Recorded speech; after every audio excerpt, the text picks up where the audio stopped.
আসসালামু আলাইকুম, সবাই কেমন আছেন? আশা করি অনেক ভালো আছেন। আমি ভালো আছি। আজকে আমাদের হাওরে চলে আসলাম আমাদের এক বাইরে একটু খেতে কাজ করার জন্য। খেতে অনেক কাজ পড়ে গেছে। আর বিষয়টা হয়েছে এখন বর্তমানে আমাদের বাদ্যের লর সময়, তার জন্য কাজগুলো উড়াই নিতেছি। আর রোদে প্রচুর পরিমাণে উঠছে, অনেকটাই কষ্ট হইতেছে, হইলেও কষ্টটা বুঝবার দিতেছি না। আর 3 দিনের কোরানে পানিগুলো শুকায় গেছে, বনগুলা পড়ে গেছে। আর বাইরে বলতেছে ভাই একটু আমার সহযোগিতা করে দে যা।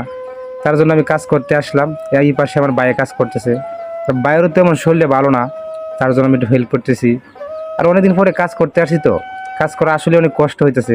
আর কষ্ট হইলে কি করার, নিজের কাজ, কাজ দর পালানি যাইবে না। তার জন্য আমি কাজগুলো উড়াই নিতেছি। ভাইয়ের সাথে আসছিলাম কাজ করতে, এখন আমি বাসার দিকে চলে যেতেছি। আর আসলে অনেক দিন ধরে কাজ করি না, তার কারণে অনেকটাই কষ্ট হয়ে গেছে। আজকে চলে যেতেছি বাসার দিকে। আপনারা সকলেই ভালো থাকবেন, সুস্থ থাকবেন। আল্লাহ হাফেজ।